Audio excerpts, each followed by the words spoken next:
Ya baik, assalamualaikum warahmatullahi wabarakatuh. Sebelumnya saya memohon maaf ya kepada rekan-rekan sekalian karena pekan sebelumnya saya tidak bisa masuk mengajar baik itu secara online maupun offline karena ada, kendala ya, sudah saya sampaikan sebelumnya. Ya jadi, pertemuan sebelumnya kita sudah belajar terkait, sebaran Bernoulli, binomial, kemudian sebaran normal dan juga sebaran set. Nah, untuk pertemuan responsi ketiga hari ini, kita akan belajar terkait, sebaran percontohannya.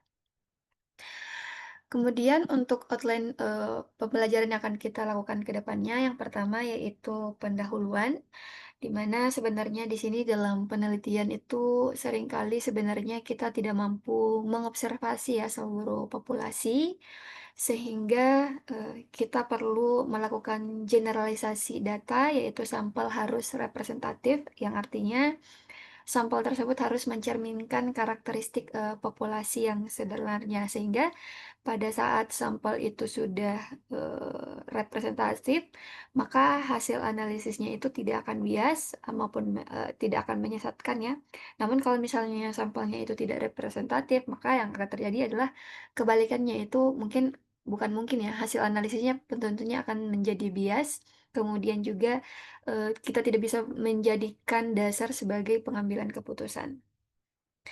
Nah, kemudian, salah satu hal lainnya kenapa kita perlu belajar terkait, sebaran percontohan atau sampling distribution itu adalah karena data yang kita ambil dari sampel, di mana kesimpulan yang ingin kita tarik tentang populasi itu sangat penting karena sebenarnya pada inferensi yang sudah kita pelajari sebelumnya, misalnya statistik deskriptif ataupun yang lainnya, baik itu estimasi ataupun pengujian hipotesis itu tentunya selalu berangkat dari pemahaman sebenarnya bagaimana sih sebenarnya sebuah statistik sampel itu menyebar ketika kita melakukan, pengulangan proses sampling berkali-kali. Nah, kemudian juga, kedua adalah sebaran contoh untuk, rata-rata ya, lalu misalnya untuk sebaran contoh rata-rata itu biasanya kita menggunakan biasanya di sini menjadi X bar, lalu dalil limit, pusat. Sebenarnya untuk dalil limit pusat ini sangat membantu ya para statistikawan ketika misalnya memiliki N yang lebih besar dari 30 sehingga kita bisa mendekatkan dengan penggunaan teorema limit pusat. Lalu sebaran percontohan untuk, proporsi, di mana untuk proporsi ini artinya banyak kejadian sukses ya dibagi dengan banyaknya amatan. Lalu, selanjutnya sebaran contoh untuk ragam. Nah baik, selanjutnya adalah kita belajar terkait sebaran contoh untuk, rata-rata contoh, di mana kita tahu ya bahwa rata-rata sampel X bar itu menjadi penduga rata-rata bagi populasi Mio, tetapi sebenarnya X-bar ini tidak selalu sama dengan Mio karena ada variasi dalam proses sampling.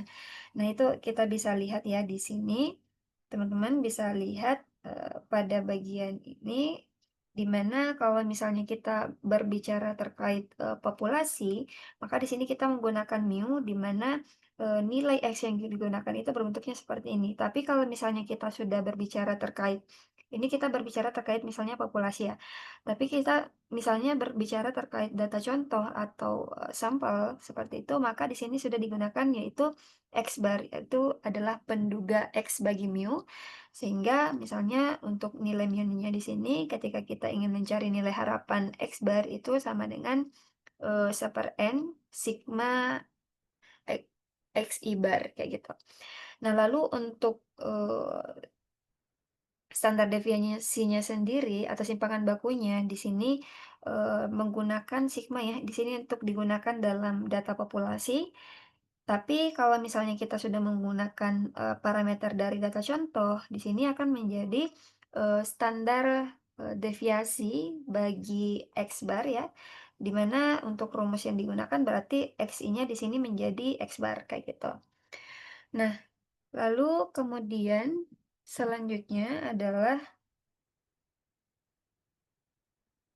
sebaran, penarikan contoh rataan di mana sigmanya itu diketahui. Ya, jadi untuk penarikan contoh rataan itu ada beberapa kondisi ya, di mana yang pertama mungkin ketika kita mengetahui sigmanya dan kedua adalah ketika kita tidak mengetahui sigmanya. Nah, yang perlu teman-teman perhatikan adalah misalnya di sini ketika X menyebar normal itu dilakukan pengambilan contoh dengan pemulihan. Artinya, di sini misalnya andaikan, X-nya itu adalah populasi ya, populasi artinya misalnya si X ini, populasi ini, X menyebar normal, mu, sigma ya. Di mana sebaran, percontohannya ini berarti ketika kita menggunakan, contoh rataan, artinya kita menggunakan X bar, maka untuk X bar yaitu adalah, contoh sampel, berarti di sini X bar menyebar normal, mu, nah yang menjadi perbedaan ini adalah sigma dari populasi. Ketika kita mendekatkan dengan, sebaran contoh, maka akan menjadi sigma kuadrat per N, seperti itu. Nah, sehingga ini sama saja ya, artinya kalau misalnya X-nya itu menyebar normal, untuk, sebaran contohnya juga nantinya akan menyebar normal, kayak gitu. Tapi yang menjadi perbedaan adalah nilai dari standar deviasinya. Nah, lalu kemudian ketika misalnya X menjual normal, dilakukan pengambilan contoh ini tanpa pemulihan, kalau misalnya ini dengan pemulihan, yang ini tanpa pemulihan, maka kita menggunakan, ya sama saja berarti X menyebar normal ini untuk populasi, sigma kuadrat. Kalau sebelumnya, berarti di sini X barnya itu akan menyebar normal, mu, sigma kuadrat per N, ya, tapi ditambahkan lagi, artinya dikalikan lagi dengan N dikurang N per N kurang satu gitu. Ya, jadi ini adalah perbedaan ketika kita menggunakan, sebaran penarikan contoh rataan, baik itu dengan pemulihan dan tanpa pemulihan. Nah, ini artinya kalau misalnya ini ya, kalau misalnya kita perhatikan berdua, artinya misalnya jika ukuran contohnya itu misalnya ini jika ukuran contohnya itu tidak besar dibandingkan ukuran populasi N, maka yang akan digunakan adalah rumus ini. Baik, kemudian ya, selanjutnya kita juga bisa melihat dari normal baku atau distribusi normal. Ya, normal baku atau distribusi normal ya, di mana pada distribusi normal itu berlaku transformasi ke dalam normal baku. Nah, sebelumnya teman-teman kita sudah pelajari sebelumnya ya, kalau misalnya X itu menyebar normal, mu, sigma, maka misalnya setnya itu ini menjadi sama dengan X kurang mu per sigma. Artinya di sini set menyebar, sorry, X menyebar set mu, sigma. Berarti nanti kita gunakan yang sebelumnya ini yaitu set sama dengan X kurang mu per sigma kayak gitu. Nah, ini juga diidentik ya. Nah, tapi ini digunakan untuk populasi yang sebelumnya itu. Nah, bagaimana kalau misalnya ini dimasukkan ke dalam kasus rataan X bar pada kasus dengan pemulihan, maka artinya kita akan menggunakan berarti set sama dengan X bar, ya kita ganti yang sebelumnya nilainya X itu tanpa pendugaan, kita gunakan X duga atau X bar, dikurang dengan mu per sigma akar N. Nah, teman-teman ingat sebelumnya yang kalau misalnya X menyebar N mu, sigma, kalau misalnya kita gunakan rataan X bar itu akan seperti ini, N mu, sigma akar N. Nah, ini juga berlaku dalam sebaran set ini. Seperti itu. Jadi, ini ya, perlu teman-teman ingat kembali yang ini sehingga nanti hasilnya akan seperti ini. Baik, kemudian selanjutnya adalah kita akan belajar terkait sebaran penarikan contoh di mana sigmanya itu tidak diketahui, di mana sebaran penarikan contoh dari rataan X bar jika sigma tidak diketahui, ini kita akan menggunakan tes student nih, sebaran tes student, yaitu X bar kurang mu per X akar N. Di mana ini menyebar tes student dengan derajat bebas N-1. Nah, kalau sebelumnya kita belajar terkait ini ya, apa sih namanya, set sama dengan X bar kurang mu per sigma akar N, ini kan artinya adalah sigmanya itu, ini ketika sigmanya itu diketahui, maka kita akan menggunakan distribusi set. Tapi bagaimana kalau misalnya sigmanya itu tidak diketahui, maka nantinya kita akan menggunakan distribusi tes student seperti itu. Nah, kalau misalnya kita perhatikan sebelumnya ya, kalau misalnya kita perhatikan set itu sama dengan X bar kurang mu per per sigma akar N.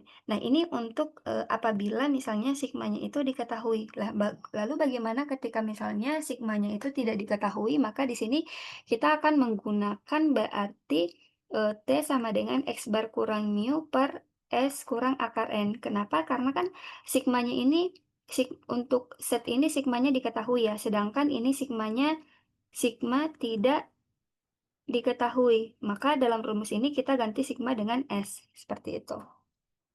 Nah, inilah yang digunakan dengan sebaran tes student dengan memiliki derajat bebas N-1. Kalau misalnya kita menggunakan distribusi set, itu tidak memiliki derajat bebas ya, atau degree freedom-nya itu tidak ada.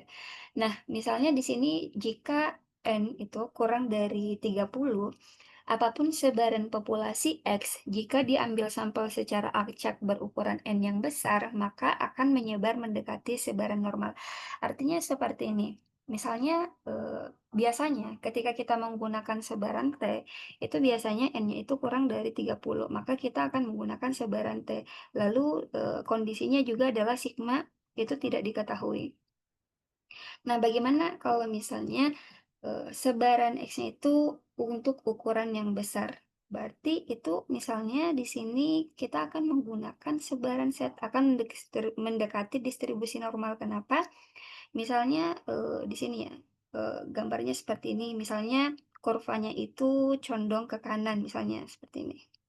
Nah, kalau misalnya kita gunakan apa sih namanya, N-nya yang lebih besar, maka kurva yang seperti ini tuh akan perlahan-lahan akan mengikuti distribusi normal seperti itu. Sehingga kalau misalnya T-nya itu memiliki N yang lebih besar, ya bisa saja nantinya nilainya itu akan sama dengan, bisa saja kita dekatkan dengan menggunakan distribusi set seperti itu. Lalu kemudian selanjutnya adalah sebaran contoh untuk proporsi contoh ya. Nah, kalau misalnya yang kita ukur adalah proporsi, misalnya gini, proporsi mahasiswa yang lulus tepat waktu, maka penduganya adalah P-duga. Makanya yang digunakan di sini adalah P-duga seperti itu. Ini adalah proporsi yang digunakan atau estimator untuk proporsi yang akan digunakan. Di mana proporsi ini mengikuti distribusi binomial N, Pi. Nah, sebelumnya teman-teman ingat ya, penggunaan distribusi binomial N, Pi yang menggunakan kombinasi N dari P, kemudian ya diingat kembali untuk rumus sebelumnya. Akan tetapi dalam hal ini ya, yang digunakan itu adalah ukuran sampel yang mendekati distribusi normal. Nah, teman-teman lihat di sini, oh ini adalah P duga ya, mempunyai sebaran binomial dan dapat didekati dengan sebaran normal, yaitu minimal NP, NQ yang lebih besar dari 5. Artinya, syarat pendekatan normal itu berlaku apabila NP-nya itu lebih besar sama dengan 5 atau dan NQ-nya itu lebih besar sama dengan 5. Maka ketika kita menggunakan simpangan baku, itu berarti sigma P duga itu sama dengan akar PQ per N, seperti itu. Nah, untuk ringkasan parameternya itu di sini ya, ekspektasi dari proporsi atau ya itu adalah proporsi pada populasinya itu sendiri, kemudian untuk sigma proporsinya itu sama dengan P kali 1 kurang P dibagi dengan ini sama saja seperti itu. Lalu kemudian ya, selanjutnya yaitu sebaran contoh untuk ragam. Misalnya, eee, oh ya, sebelumnya ini kalau misalnya kita berbicara sebaran contoh untuk proporsi contoh, sebenarnya untuk aplikasi nyatanya itu seperti survei politik atau penelitian, pasar ya, di mana semuanya itu pasti menggunakan konsep distribusi proporsi sampel. Nah, untuk sebaran contoh, untuk ragam, misalnya di sini selain rata-rata dan proporsi, itu kita juga bisa menggunakan atau bisa, tertarik ya memperhatikan dari segi variansnya. Kalau misalnya populasinya itu berdistribusi normal, misalnya X itu menyebar normal, mu, sigma, maka varian sampel S kuadrat itu bisa memiliki, distribusi C-square. Tapi ini, pendekatannya, akan dijelaskan mungkin lebih lanjut lagi ya, tidak dijelaskan dalam hal ini. Nah, namun untuk ringkasan parameter dalam hal ini, di mana untuk data populasi itu digunakan, sigma kuadrat sama dengan ya yang ini ya. Tapi untuk ini adalah untuk data populasi. Bagaimana untuk data contoh, berarti nanti kalau misalnya di sini sigma kuadrat, berarti di sini yang digunakan adalah S kuadrat, di mana 1 per N min 1, kita jumlahkan, XI dikurang X bar kuadrat, lalu dibagi dengan N min 1. Lalu untuk ekspektasi S kuadrat itu adalah sigma kuadrat, dan variansi S kuadrat itu rumusnya adalah 2 sigma kuadrat dibagi dengan N min 1. Nah, tapi kalau misalnya populasinya itu memiliki sebaran normal, maka itu akan didekatkan dengan N-1 kali S kuadrat dibagi dengan sigma kuadrat. Nah, ini yang saya maksud yang memiliki sebaran chi-square atau Q kuadrat dengan derajat bebas N-1, kayak gitu. Nah, ini nantinya biasanya akan digunakan untuk, dasar dari uji-uji varians ya, misalnya uji homogenitas ragam atau bagian inti dari misalnya untuk penggunaan ANOVA, namun ini nanti akan dijelaskan untuk, pertemuan berikutnya. Kalau misalnya kita menggunakan, Q kuadrat itu C square, Q kuadrat itu sama dengan N-1 S kuadrat per sigma kuadrat ini menyebar Q kuadrat, dengan N-1. Nah, tapi ini nanti akan dijelaskan lebih lanjut di pertemuan berikutnya. Nah, kemudian selanjutnya adalah ya, di sini kita masuk ya ke soal latihan, teman-teman. Yang pertama, syarat contoh atau sampel yang baik adalah dapat memberikan gambaran yang tepat mengenai parameter populasi serta mewakili sebanyak mungkin karakteristik populasi yang merupakan pengertian dari nah, karena pendahuluan tadi kita belajar terkait, representatif ya. Representatif itu artinya kita memberikan gambaran yang tepat mengenai, parameter populasi serta mewakili sebanyak mungkin karakteristik, populasinya. Sedangkan, validitas dan reliabilitas itu berkaitan dengan data, apakah misalnya datanya itu valid sesuai dengan uji konsep statistik atau reliable sesuai dengan konsep statistik atau tidak. Sedangkan, representatif itu, kita masih, mengenai, gambaran dari karakteristik parameter yang mewakili populasi tersebut. Jadi jawabannya itu adalah B ya, teman-teman. Lalu kemudian selanjutnya adalah sebaran penarikan contoh. Ini kalau misalnya kita perhatikan ya, ukuran misalnya di sini kalau ukurannya ini kecil, di sini ini adalah ukuran contoh kecil, tapi misalnya di sini ini adalah ukuran contoh besar. Nah, sehingga untuk, sebaran contoh dari sebaran penarikan contoh itu tentunya adalah sebaran peluang suatu statistik, karena tidak mungkin ya di sini sebaran, peluang suatu contoh, tapi yang menjadi dasar kebenaran adalah sebaran peluang suatu statistiknya, kayak gitu. Nah, oh ya, jadi, sebelumnya juga terkait misalnya, teorema limit pusatnya itu, yang tadi ya sebelumnya misalnya kayak gini, misalnya apa ya,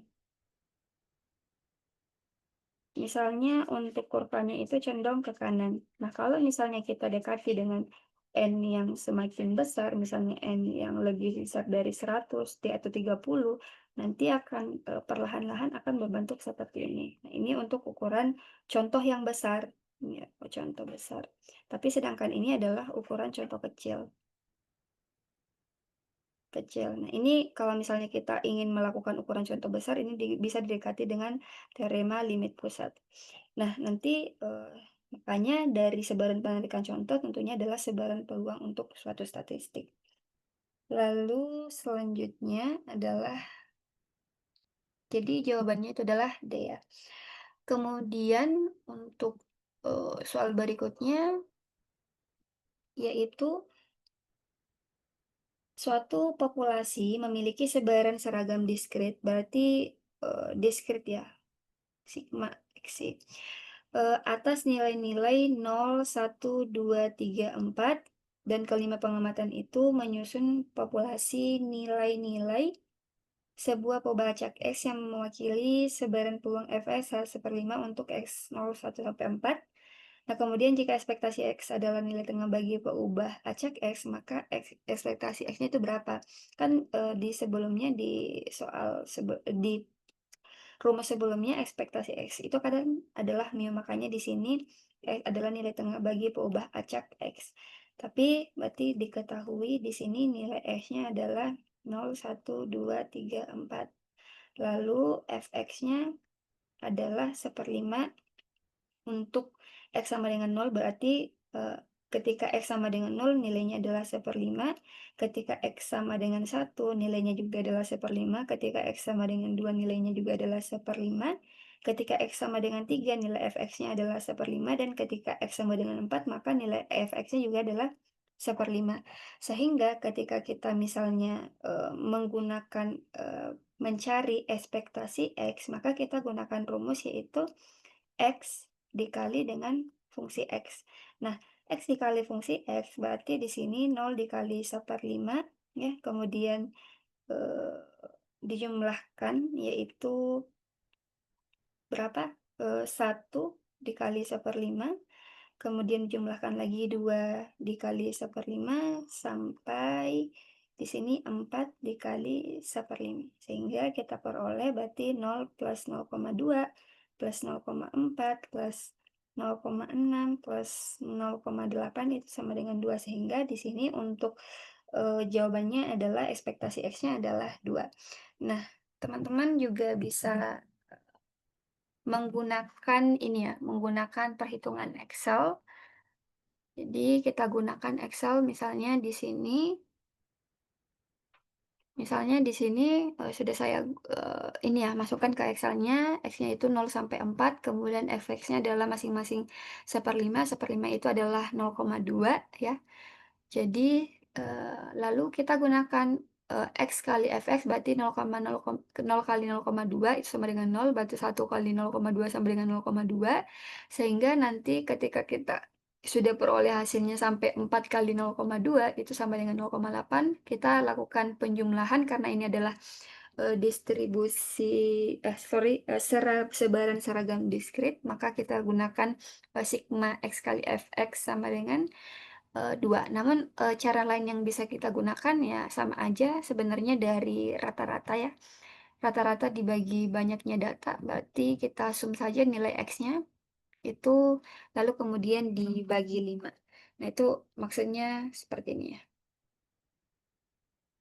Maksudnya adalah nilai X-nya itu kan 1, 2, 3, 4, oh sorry, 0, 1, 2, 3, 4 ya.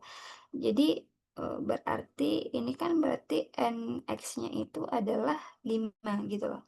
Sehingga ketika kita menggunakan penjumlahan yaitu XI per N ya, di mana I sama dengan 1 sampai N, atau juga kita menggunakan 1 per N X, sorry, I sama dengan 1 sampai N, di sini adalah XI, maka kita masukkan saja 0 plus 1 plus seterusnya sampai 4 dibagi dengan 5 ya. Sehingga sorry, gendis ya.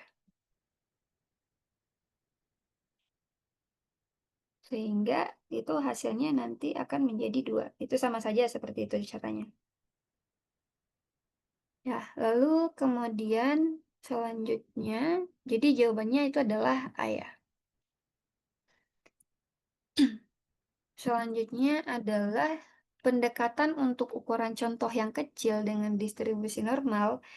Ini merupakan pendekatan dari prinsip, berarti pendekatan dari prinsip sebaran tes student ya. Kenapa sebaran tes student? Karena tadi ya, N-nya itu kurang dari 30. Itu kita menggunakan sebaran tes student. Tapi kalau misalnya N-nya itu lebih besar dari 30, itu kita menggunakan sebaran set ya, sebaran set. Jadi eh, untuk pendekatan ukuran contoh yang kecil, makanya tadi yang untuk ukuran contoh yang kecil, contohnya seperti ini kita gunakan sebaran T nih. Ah, sorry. Nah, sebaran T itu kurvanya juga agak ini, agak lebih lebar ya di bagian bawahnya ini, seperti ini. Ini misalnya sebaran T. Tapi kalau misalnya kita gunakan sebaran Z, itu dia akan contohnya seperti ini. Nah, itu agak, wow, wow, wow, wow, wow.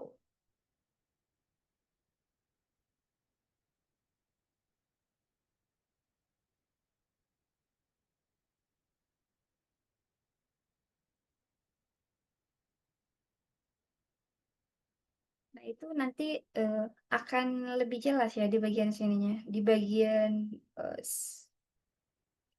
toiletnya yang di bagian bawah itu akan tentunya lebih jelas.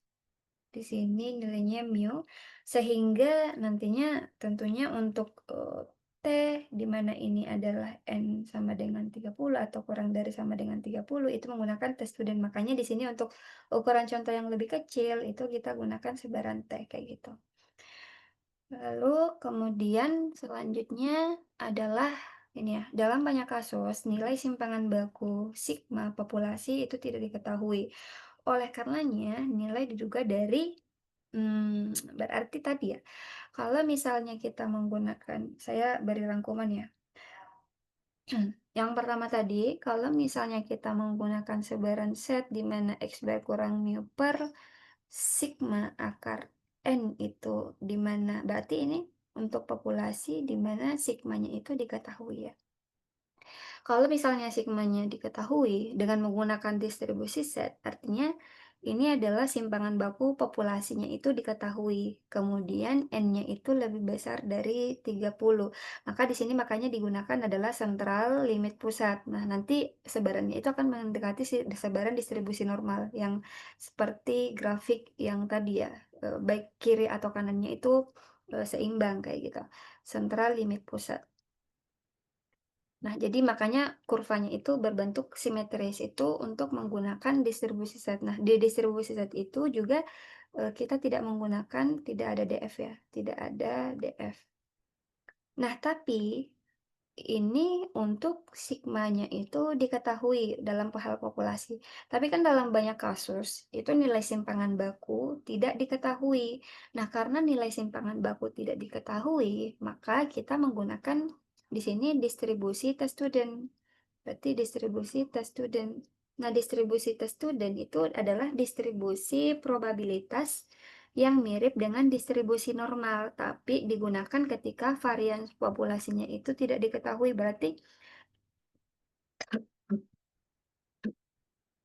Berarti syarat utama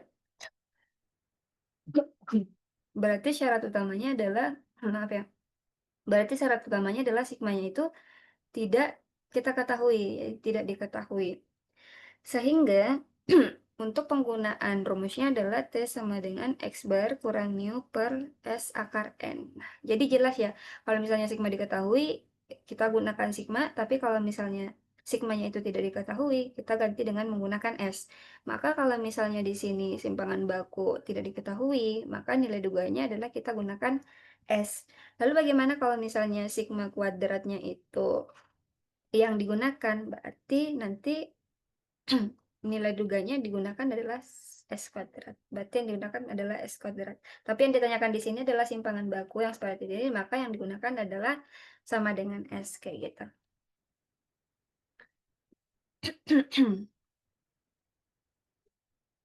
Jadi jawabannya adalah B ya.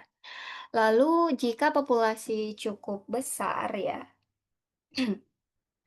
dan menyebar normal, maka yang pertama sebaran percontohan belum tentu hanya juga menyebar normal, sebaran percontohan belum tentu. Nah, Kalau teman-teman ingat, sebelumnya, kalau misalnya populasinya cukup besar dan menyebar normal, itu teman-teman lihat saja yang bagian ini. Perhatikan yang bagian ini. Kalau misalnya X itu menyebar normal, tadi ya, menyebar normal mu, sigma ya. Maka X barnya itu sebaran percontohannya itu juga tadi kan menyebar normal ya, mu, tapi di sini kita menggunakan sigma per akar N. Nah, maka dalam hal ini kalau misalnya populasinya itu menyebar normal yang cukup besar, maka sebaran percontohannya juga pasti akan menyebar normal karena bentuk yang tadi itu seperti ini, kayak gitu. Selanjutnya, apakah yang dimaksud dengan teorema limit pusat? Jadi teorema limit pusat yang seperti tadi ya, kalau misalnya ukuran N-nya itu semakin banyak, maka bentuk kurvanya akan semakin simetris sehingga akan mendekati distribusi normal. Berarti di sini, jika ukuran contoh meningkat, maka sebaran penarikan contoh akan mendekati sebaran normal. Jika ukuran contoh berkurang, maka sebaran penarikan akan, ini pasti tentunya salah ya, jika ukuran meningkat, maka sebaran penarikan contoh akan mendekati sebaran, juga tidak, karena kita tidak membahas sebaran eksponensial, maka yang benar adalah A.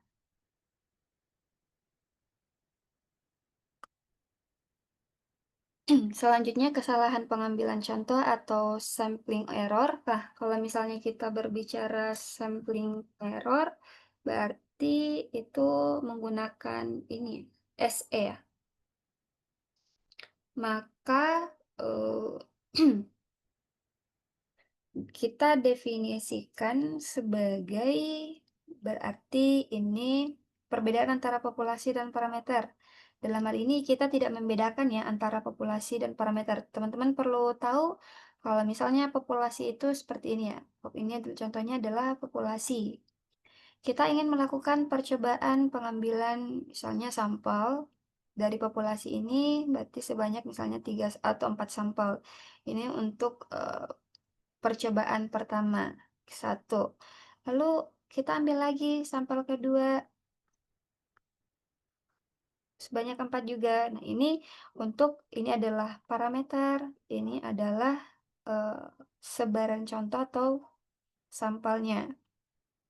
Sedangkan kalau parameter berarti kita berbicara misalnya N, pi, Q, dan seterusnya. Itu adalah parameternya. Sehingga kita tidak di sini membandingkan atau membedakan antara populasi dan parameter. Jadi salah ya. Perbedaan antara sampel parameter juga salah. Perbedaan antara populasi dan sampel. Nah, jadi kita akan membandingkan perbedaan antara populasi dan sampel. Jadi yang benar tentunya yang ini ya.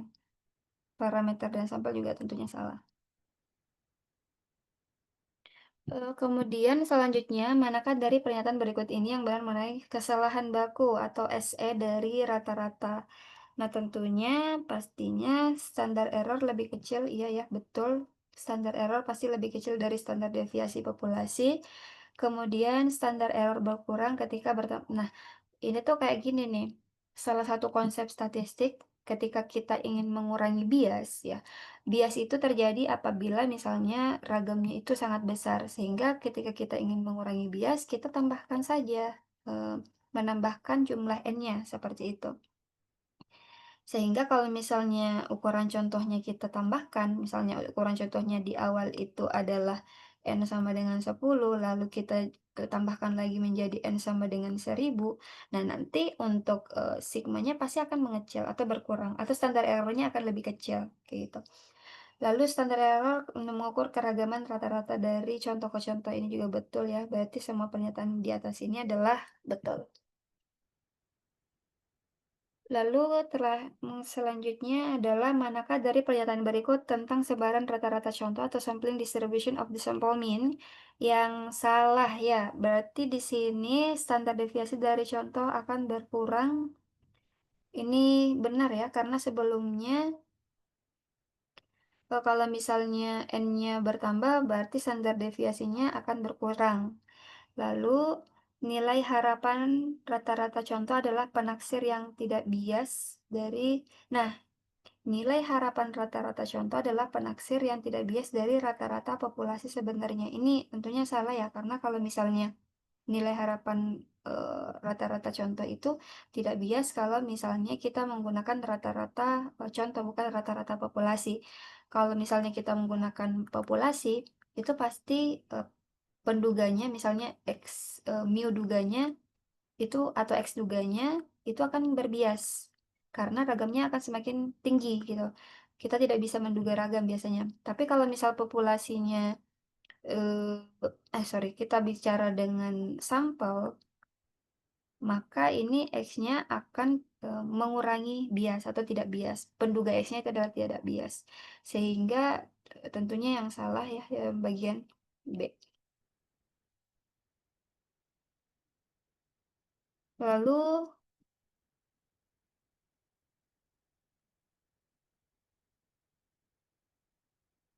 selanjutnya eh,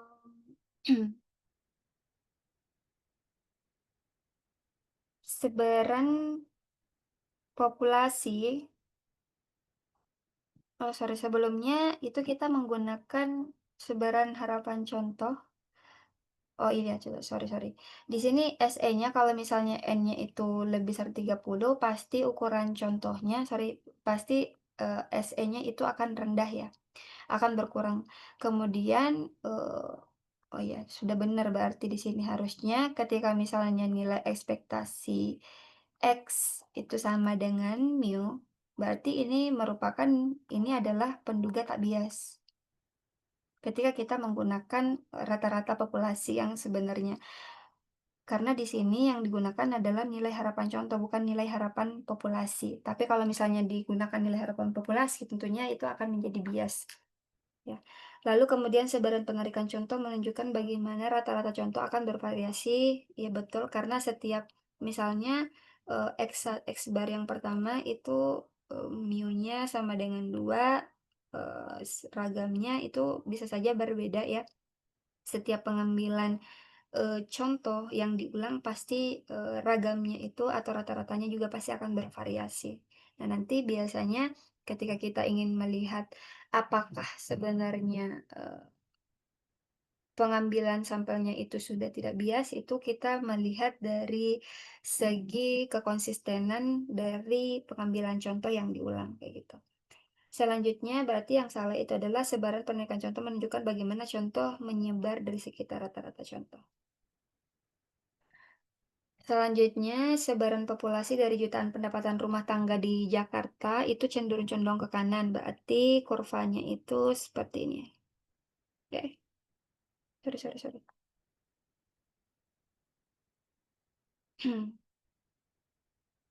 Hmm, ini ya, anggap saja ini condong ke kanan.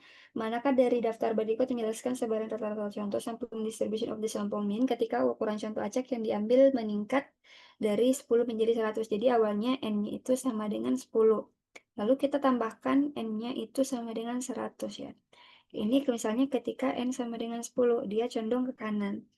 Nah, berarti ketika kita menggunakan teori limit pusat, itu nanti akan perlahan-lahan mendekati distribusi normal ya. Ini misalnya ketika N sama dengan 100. Jadi semakin banyak contoh, nanti distribusinya akan semakin mendekati distribusi normal.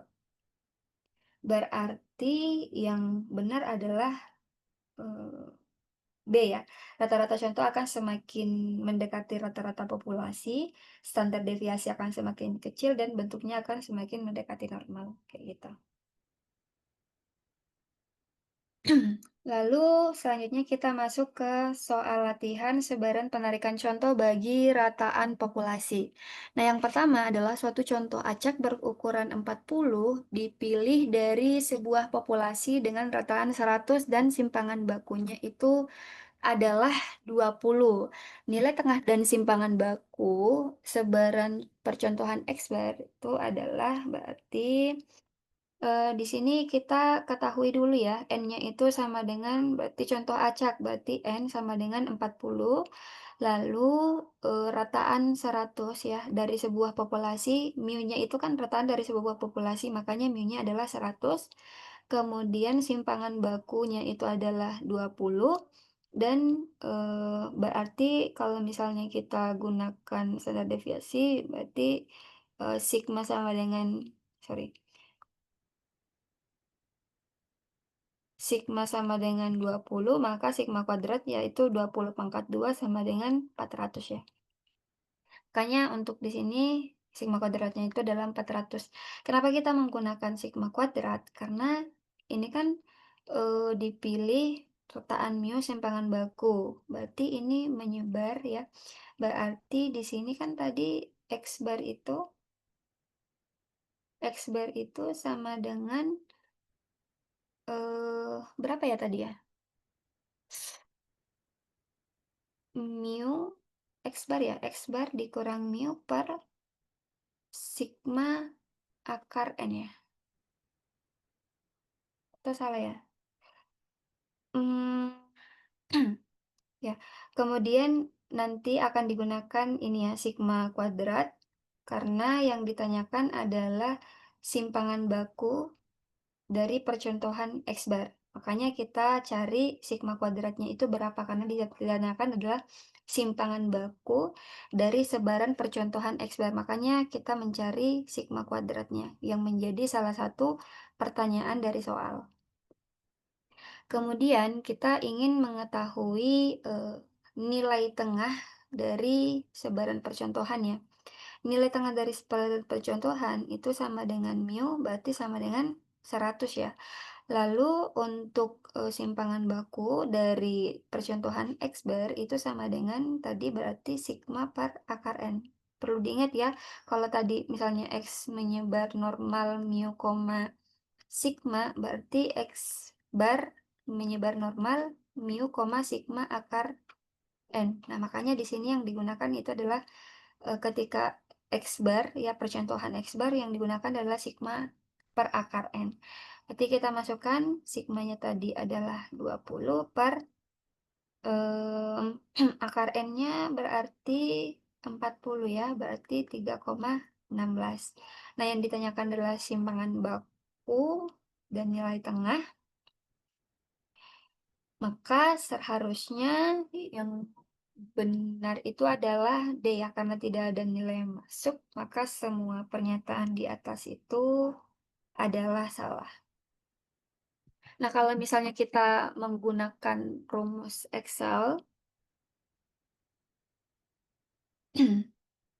berarti tadi ya, N-nya itu sama dengan 40, kemudian mu-nya itu 100, sigmanya 20, yang ditanyakan adalah nilai tengah dan simpangan baku dari X bar, maka ya untuk mu X bar-nya itu tentang ini saja, lalu sigma X bar itu kita gunakan, rumus yang tadi itu sama dengan berarti, B3 atau sigmanya itu dibagi dengan akar atau ini ya, akar dari berapa tadi ya, 40 ya? N-nya 40. Nah, maka nilainya itu adalah 3,16. Tapi di soal kan, dituliskan 31,6 ya, makanya di situ tidak ada jawaban yang benar, kayak gitu. Oke, selanjutnya, soal berikutnya adalah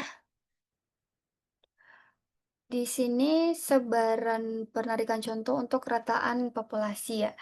Rata-rata jarak yang ditempuh 500 pengemudi ojek online adalah 165 kilometer per minggu dengan simpangan baku. Berarti di sini berarti kita gunakan di sini adalah, mmm, N-nya itu rata-rata jarak yang ditempuh pengemudi ojek online, berarti N-nya itu sama dengan 500 ya. Kemudian untuk, rata-ratanya itu adalah 165 kilometer, yaitu mu-nya dari rata-rata populasi. Karena kita menggunakan N besar, berarti ini untuk populasi ya. Kalau misalnya N kecil, itu adalah, ukuran contohnya. Berarti mu-nya di sini adalah 165, kemudian di, simpangan baku berarti sama dengan 12, kemudian dipilih 40 orang pengemudi ojek secara acak, nah baru ini kita menggunakan N kecil karena sudah berbentuk, secara acak ya, berarti ukuran contohnya N-nya adalah 40 dengan pemulihan rata-rata populasi diasumsikan normal. Nah, berarti ini asumsinya normal ya. Maka ragam contoh, berarti sigmanya kan diketahui ya, karena populasinya itu diasumsikan normal. Maka ragam contoh dari kasus tersebut adalah berarti yang ditanyakan ragam contoh. Berarti ragam contoh adalah S kuadratnya ya. Maka ragam contoh dari kasus tersebut. Nah, tadi kan kita sudah mengetahui parameter-parameter yang ada di soal. Lalu untuk, rumus dari ragam contoh, berarti S kuadrat, berarti sigma kuadrat dibagi dengan N ya. Ini bukan sigma kuadrat sih sebenarnya. Rumus aslinya adalah seperti ini ya, S kuadrat, sorry. Rumusnya S sama dengan, sigma per S kuadrat, sigma kuadrat per N-nya. Sehingga, nah, ini untuk kalau misalnya kita menggunakan sigma kuadrat, berarti ragam contoh itu menggunakan, sigma kuadrat di sini, S kuadrat berarti di sini sigma kuadrat. Tapi kalau misalnya dia S, berarti di sini sigma per N, kayak gitu. Berarti kita gunakan sigma kuadratnya tadi adalah 144 ya, dibagi dengan N-nya adalah 40, maka nilai ragamnya adalah 3,6. Berarti jawabannya adalah D. Nah, kalau misalnya kita lihat di Excel ya, kalau kita lihat di Excel berarti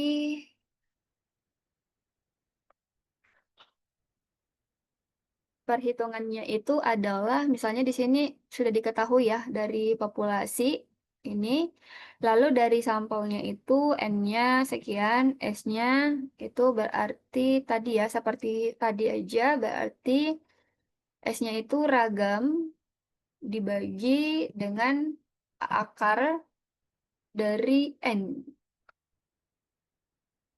Sorry. Akar dari, oh, sorry.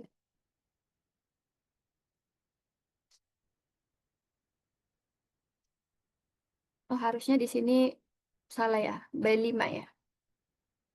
Berarti S dibagi dengan akar, N-nya ya, N dari sampel. Berarti S-nya adalah 1,897.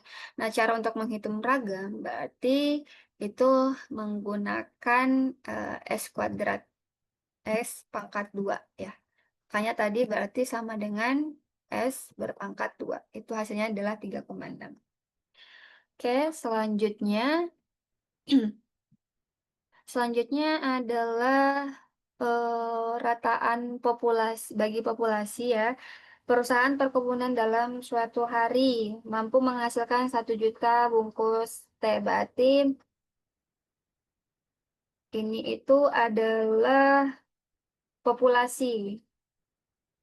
Kemudian rata-rata menghasilkan berarti, 1.000 bungkus teh ini menghasilkan ya, berarti N populasinya adalah 1 juta ya. Kemudian perusahaan ini mengatakan bahwa rata-rata massa sebungkus teh adalah 300 gram. Berarti mu untuk populasinya adalah 300. Dan ragamnya itu adalah berarti kalau misalnya ragam ragam sorry, ragam kuadratnya itu 225, maka ragamnya itu berarti standar deviasinya itu adalah 15.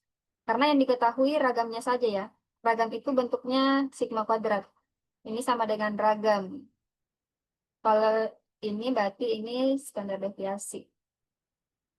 Nah, berarti standar deviasinya kan 15. Nah, kemudian contoh acak sebesar 100 bungkus, maka ini N-nya. Nah, kalau kita lihat ya, berarti, yang ditanyakan adalah ini dengan pemulihan ya, artinya rata-rata populasi diasumsikan normal, berarti kita ini berarti sigmanya diketahui, sigma diketahui. Nah, peluang isi bungkus teh kurang dari 303 gram adalah, berarti yang ditanyakan adalah peluang isi bungkus teh, sebungkus teh, peluang dari sampelnya. Berarti yang, karena kita menggunakan sigma yang diketahui, maka kita gunakan ini nih tadi yang X bar menyebar, ini harus diingat ya, mu, sigma per akar N. Nah, ini perlu teman-teman harus ingat selalu. Maka yang perlu dicari dulu yang sigma per akar N-nya. Berarti kita gunakan masukkan angkanya, berarti ini nilainya adalah 1,5.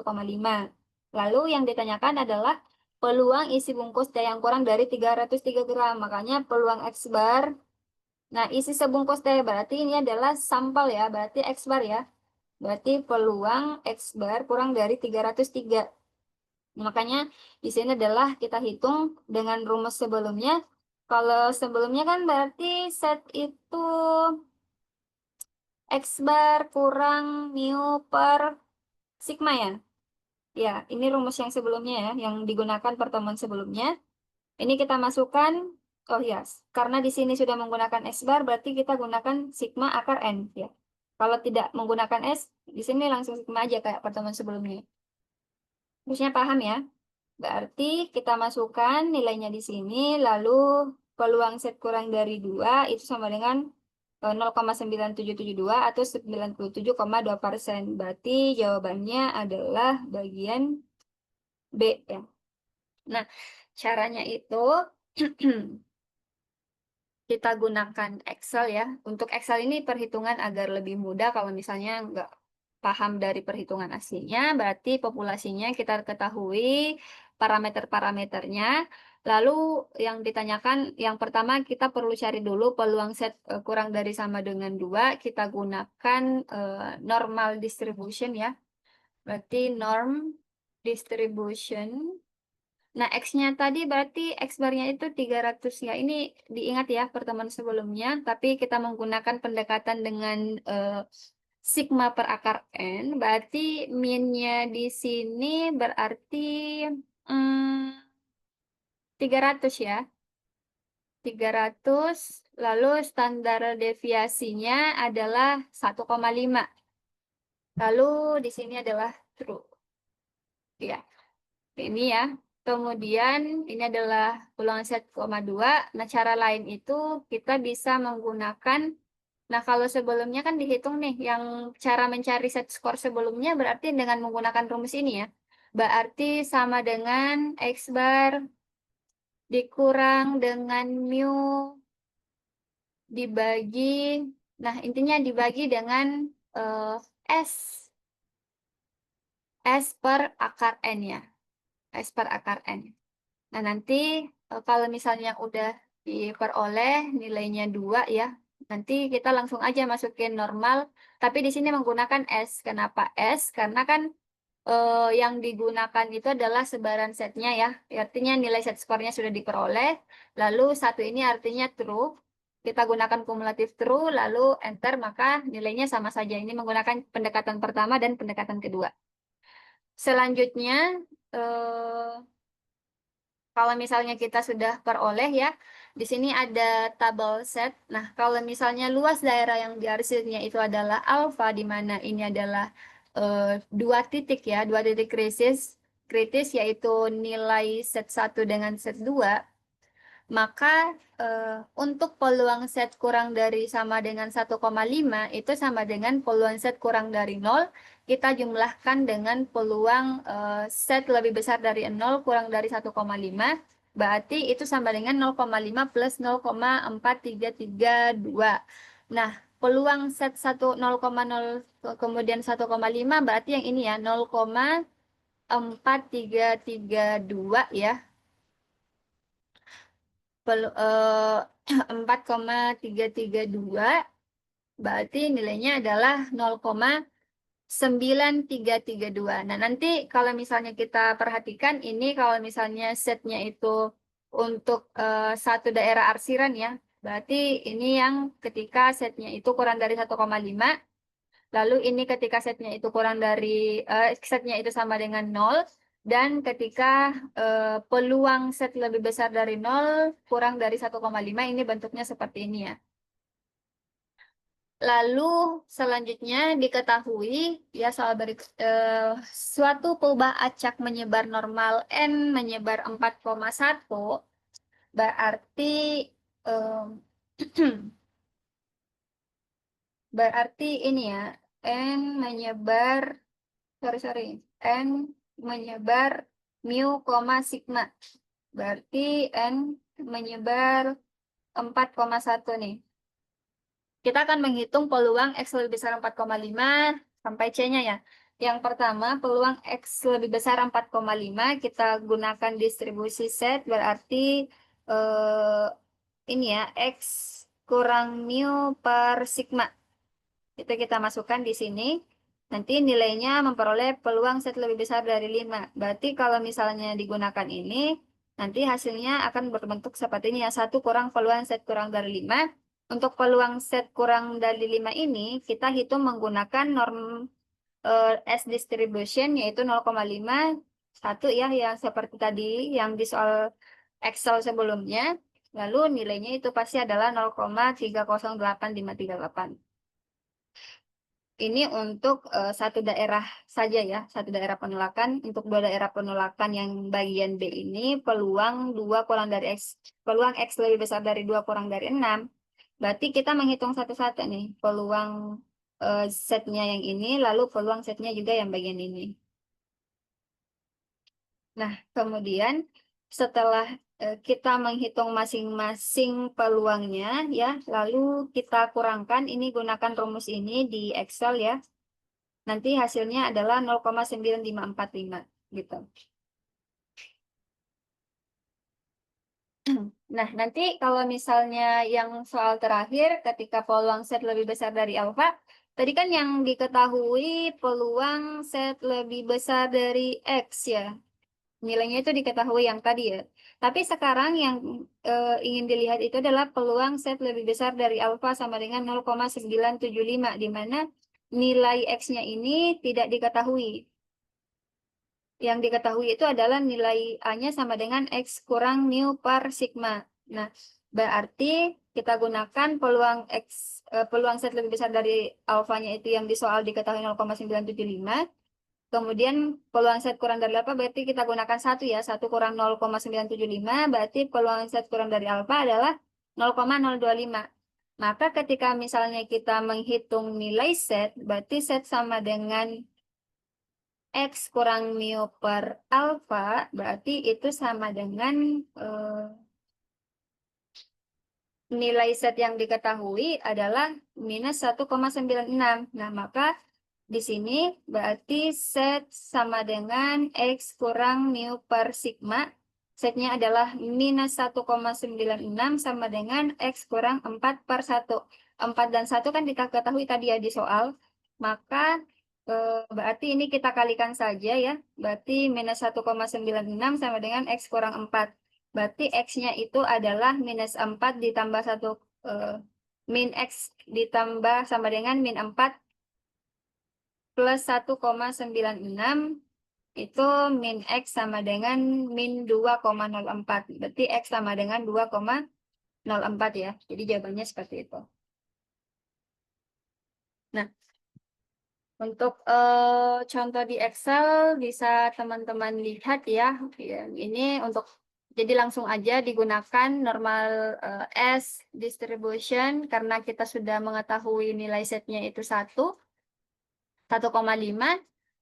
dan kita gunakan kumulatif true. Jadi nilainya 0,933. Lalu untuk penolakan 2 ya, ketika set lebih besar dari 0 dan set kurang dari 1,5 berarti itu 0,43319. Ini untuk bagian B. Lalu bagian C-nya ini ya teman-teman bisa lihat kalau misalnya kita pengen tahu nilai setnya berapa itu menggunakan normal S inverse 1 kurang 0,975. Jadi perlu teman-teman ketahui bahwa kalau misalnya nilai kita menggunakan T distribution X sama ini masih menggunakan normal ya, sorry. Berarti di sini ini kita menggunakan untuk melihat nilai setnya berapa. maka itu adalah minus 1,95 tadi ya. Lalu kemudian kita transformasi menggunakan perkalian sebelumnya sehingga hasilnya memperoleh nilai ini. Lalu kemudian kita masuk ke sebaran T ya, di mana rumus yang digunakan adalah T distribution, kemudian X adalah nilai X, degree freedom, kumulatif, lalu T inverse, probabilistik. Kalau T inverse itu biasanya kita gunakan kalau pengen lihat nilai kritis T-nya ya. Nah, di mana di sini kalau misalnya kita lihat pendekatan ukuran contoh yang kecil dengan distribusi normal merupakan prinsip dari ya tentunya sebaran tes student ya, berarti ya. Lalu misalkan X mengikuti sebaran T dengan derajat bebas dB sama dengan 8, maka peluang nilai X mutlak lebih dari 2,306 itu adalah berarti di sini kita lihat derajat bebas itu adalah 0,8, berarti nilai X lebih kecil dari 2,306 itu tentunya adalah 0,050. Caranya itu di Excel. Berarti di sini kita menggunakan the student ya. Peluang X kurang dari 2,306.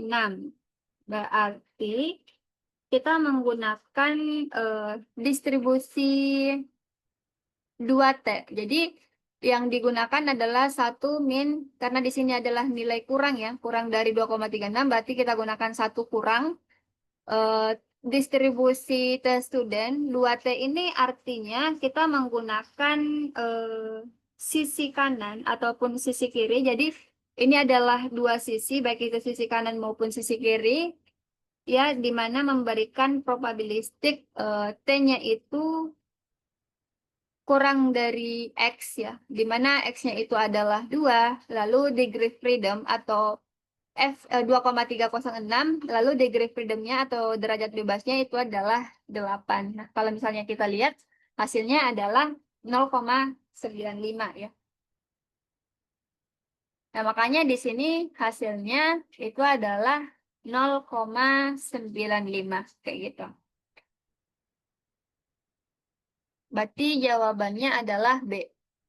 Kemudian nilai dari T 0,05 dengan derajat bebas 8 pada tabel T adalah 0,05.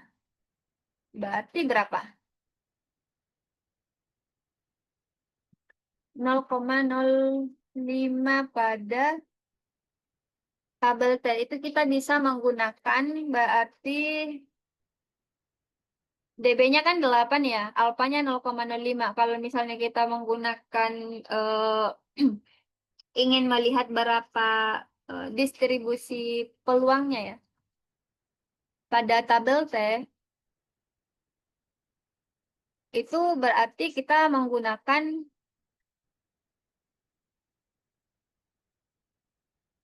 sorry, ini kan 0,050 tadi ya. Berarti ini kita menggunakan, dilihat ya dari distribusi T-nya itu adalah derajat bebas 8, kemudian kita lihat 0,05 ya pada tabel T ini, berarti nilainya adalah 1,85 atau 1,860. Maka jawabannya adalah A. Nah, kalau misalnya kita menggunakan Excel, kita menggunakan T inverse. Nah, T inverse itu gunanya untuk melihat probabilistik atau nilai titik kritis dari sebaran T dengan satu sisi. Nah, sorry, makanya di sini kita gunakan T inverse 1 kurang B3-nya berarti 0,05, di mana derajat bebasnya adalah 8. Seperti itu. Kemudian selanjutnya, soal berikutnya adalah 15 buah jeruk diambil dari suatu toko secara acak yang berisikan 100 buah yang sama untuk dilakukan pengujian kandungan vitamin C. Jika dilakukan pengujian menggunakan sebaran T, maka derajat bebas yang digunakan adalah, nah teman-teman tahu nggak? Berarti di sini eh, 15 buah jeruk diambil dari suatu contoh secara acak yang berartikan N-nya sama dengan 100. Jika pengujian dilakukan menggunakan sebaran T, derajat bebas, berarti dB-nya sebaran T tadi apa? N min 1, maka 100 kurang 1 sama dengan 99 ya. Maka jawabannya adalah D. Bisa ya. Kalau di Excel berarti N-nya 100. Berarti derajat bebas N min 1, maka jawabannya adalah 99. Lalu soal berikutnya, proporsi distribusi T dengan nilai derajat bebas dB18 berada di bawah 2 min 2,10, berarti itu adalah 0,025 ya. Langsung aja berarti di Excel kita gunakan T distribution, itu kita bisa lihat ya, nilai T yang digunakan itu berarti 0,025. Makanya yang digunakan di sini adalah 0,025 begitu. Kemudian selanjutnya di sini teman bisa pelajari aja ya di bagian ini. Nanti saya kirimkan juga Excelnya biar nggak terlalu lama karena masih ada materi berikutnya. Lalu sebaran penarikan contoh bagi proporsi contoh sampel sebanyak 1.000 mahasiswa. Kemudian ditanya apakah mereka pernah menggunakan obat ekstasi. Berarti angkanya ini gimana? Berarti kalau misalnya kita lihat angkanya ini merupakan proporsi sampel kan? Kenapa proporsi sampel? Karena di sini yang dijelaskan adalah contoh acak. Berarti eh, yang dinyatakan adalah proporsi sampel ya, karena tidak digunakan proporsi populasi. Kayak gitu. Lalu dalam sampel acak sebanyak 1.000 mahasiswa, sebanyak berarti ini adalah proporsi 0,8 atau 80%. Nah, SE-nya, SE Peduga itu adalah atau sigma Peduga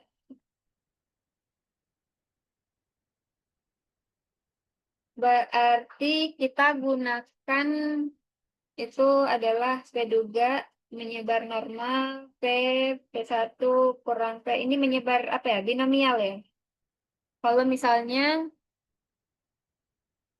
N-nya itu lebih dari 5, berarti N-nya itu sama dengan 1.000. Dan kita gunakan langsung aja di Excel-nya ya. Berarti di sini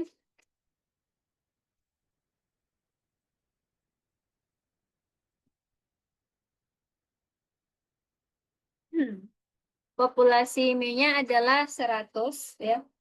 Kemudian eh, bukan ya. Sorry. Populasi N-nya adalah 1.000, lalu P-duganya adalah 0,8. Maka ketika kita menggunakan standar error, maka kita gunakan rumus yang ini ya. Sigma P-duga itu sama dengan akar dari P1 kurang P per N. Nah, itu ada di rumus sebelumnya, yang di materi sebelumnya. Maka hasilnya itu adalah 0,01268. Makanya di sini itu hasilnya adalah berarti jawabannya adalah A ya. Berarti kita bulatkan menjadi 0,013. Atau mungkin bisa saya jabarkan aja. Juga akar dari berapa ya tadi? Akar dari P1 kurang T per N. Itu sama dengan akar dari P-nya berapa? P-nya 10 ya. Ya, berarti P-nya 10. 1 kurang 10. Sorry.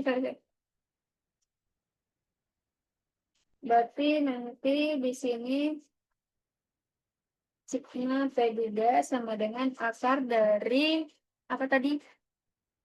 P1 kurang P per N berarti 0,8. 1 kurang 0,8 dibagi N-nya adalah berapa? 1.000. Udah benar ya? Udah. Nah, nanti hasilnya itu adalah 0,012649. Kayak gitu. Kemudian, nah untuk contoh soalnya ini sudah ya untuk materi dari distribusi sampling atau sebaran percontohan. Nah, kemudian saya melakukan lanjutan ya. Ini teman-teman nanti dipelajari lebih lanjut aja. Kalau masih belum paham, kita masuk ke materi pendugaan parameter satu populasi. Nah, untuk pendugaan parameter satu populasi, ya, yang tadi, kalau misalnya kita berbicara rataan satu populasi, maka sigmanya diketahui, sigma tidak diketahui. Ini untuk populasi ya. Sigmanya diketahui, tapi kebanyakan kasus bahwa sigmanya itu tidak diketahui. Kalau sigma diketahui, kita menggunakan apa tadi? Set mu apa? Salah ya? X sorry. X bar kurang mu per apa? Sigma per akar N. Tapi kalau misalnya sigma tidak diketahui, digunakan sebaran T, student, itu sama dengan apa? X bar kurang mu per S per akar N. Ini kita ganti ya. Jadi S, kalau ini jadi sigma. Kemudian proporsi satu populasi, ya tadi. Lalu selisih rataan dua populasi di mana ada tiga kondisi, di mana sigmanya diketahui. Ini kemudian sigma tidak diketahui, sigma 1 sama dengan sigma 2. Lalu sigma satunya itu tidak sama dengan sigma 2. Lalu selisih rataan contoh kedua berpasangan dan selisih proporsi dua populasi. Selanjutnya, contoh soal ya di sini. Rataan satu populasi di mana sigma diketahui. Kalau sigma diketahui, maka kita gunakan set ya di sini. Yang membedakan di sini karena interval berarti ada rentang kepercayaan di sini yang kurang dan di sini adalah yang lebih besar. Nah, contohnya adalah penghasilan per bulan karyawan pada sebuah perusahaan diketahui menyebar normal. Berarti andaikan X-nya itu adalah penghasilan per bulan karyawan. Ini adalah X-nya. Berarti X-nya itu menyebar normal dengan simpangan baku 600.000, rata-rata 1.200, berarti 1.200.000, simpangan baku 600.000 ya. Berarti kemudian N-nya sama dengan 16 ya. Ditanyakan selang kepercayaan 95%. Nah, makanya kita menggunakan rumus selang kepercayaan yaitu 1 kurang alfa itu X bar kurang set alfa per 2 ya. Rumus yang ini kita gunakan. Nah, nanti kalau misalnya kita sudah peroleh eh, nilainya, nilai dari yang diketahui di soal, kita masukkan ke rumus ya. Berarti alfa 1 kurang SK yang diketahui adalah 95%, maka dikurangkan 1 kurang 90%, maka di sini 0,5% artinya sama dengan 0,05. Nah, berarti set alfa per 2 itu set 0,05 per 2 adalah 1,96. Nah, berarti kita gunakan rumus yang tadi ya, rumus yang ini kita gunakan, kita masukkan nilai-nilainya ke sini, berarti X bar itu adalah 1.200.000 dikurang dengan set alfa per 2 adalah 1,96, lalu sigmanya adalah 600.000 dibagi dengan N-nya, akar N-nya adalah akar 16 atau 4 ya, kurang dari mu, kurang dari, sehingga kita peroleh hasilnya sedemikian seperti ini. Sehingga selang kepercayaan 95% bagi rata-rata penghasilan per bulan karyawan adalah Rp906.000 sampai dengan Rp1.494.000. Kayak gitu. Nah, selanjutnya adalah sigma tidak diketahui. Sigma tidak diketahui berarti kita menggunakan sebaran T. Nah, harus perlu teman-teman ingat ya. Nah, contoh soal adalah penghasilan per bulan karyawan, ya ini adalah X-nya, pada sebuah perusahaan diketahui menyebar normal. Nah, lalu Jika diambil sebanyak 16 contoh acak dari populasi tersebut, ini adalah N-nya berarti ya. Rata-rata 1.200.000, berarti rata-rata dari contoh nih. Simpangan baku juga dari contoh. Nah, ini diketahui simpangan bakunya, sedangkan rataan satu populasi di sini sigmanya tidak diketahui, 600.000. Tapi perlu teman-teman lihat, di sini simpangan baku 600.000 ini berasal dari sebanyak 16 contoh dari populasi tersebut. Sedangkan kalau misalnya kita lihat sebelumnya, 600.000 ini simpangan baku dari eh, populasi penghasilan per bulan karyawan, sehingga tentunya berbeda ya. Kalau simpangan baku ini dari populasi, sedangkan simpangan baku ini dari populasi yang tidak diketahui, tapi simpangan baku dari rataan contoh yang diketahui.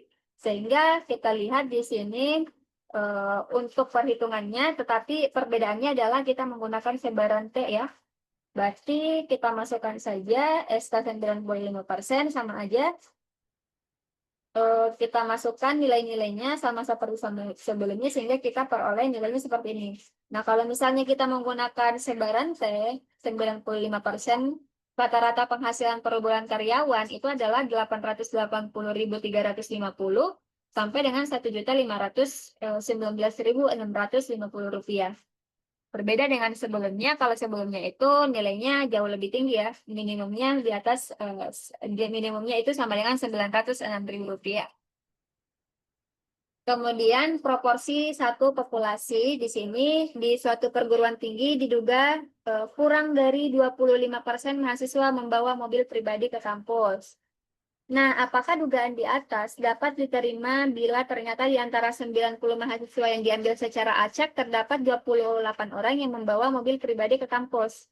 Berarti ini inferensi ya, kita menggunakan taraf nyata 5%. Berarti untuk proporsi itu sama dengan berarti 28 ini adalah apanya? Kalau misalnya kita menggunakan proporsi, berarti ini sigma ya, per N ya. Berarti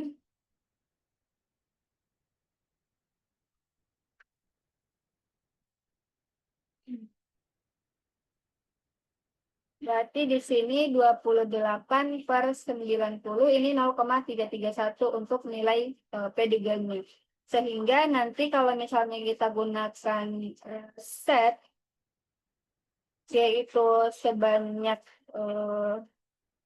set alfa per 2, kita gunakan 0,05 per 2 ya, berarti karena tarafnya yang digunakan adalah 5%, maka di sini kita gunakan 0,05, itu sama dengan 1,96. Nah, nanti sama aja, kita cuma masukkan di sini pada distribusi set ini, kita gunakan rumus yang ini ya, P duga dikali 1 kurang P duga per N. Nah, kita masukkan nilai-nilainya ke sini dari rumus ini, lalu hasil yang diperoleh adalah 0,2 mu lebih besar dari 0,21 kurang dari 0,40. Sehingga proporsi yang membawa mobil pribadi ke kampus adalah dari rentang yang sedemikian, sehingga SK 95% mencakup 25% atau 0,25, sehingga kita klaim bahwa proporsi yang membawa mobil itu kurang dari 25% itu tidak benar ya. Jadi jawabannya ini kita tidak bisa terima. Selanjutnya, terakhir ya, silakan teman-teman nanti ada tugas. Di sini soalnya cuma ada 4 ya. Dikerjakan secara individu, di mana jawabannya ini boleh diketik nanti atau di-scan saja ya. Di mana pengumpulannya ini di link yang sudah tertera dan batas pengumpulannya itu hari Rabu tanggal 17 September pukul 23.59 waktu Indonesia Barat. Ini ya soal-soalnya. Saya memohon maaf ya kalau misalnya ada kesalahan dan kalau teman-teman ada yang ingin ditanyakan silakan langsung aja dikirimkan pertanyaannya ke PJ kelas dan untuk tugasnya tolong dikerjakan sesuai dengan deadline karena untuk pengumpulan tugasnya ini akan berakhir sesuai dengan tanggal yang sudah ditentukan. Saya memohon maaf ya yang sebesar-besarnya karena kemarin belum sempat, untuk masuk dan baru sempat untuk membuat video, praktikumnya ini. Mungkin itu saja ya yang bisa saya sampaikan. Wassalamualaikum warahmatullahi wabarakatuh.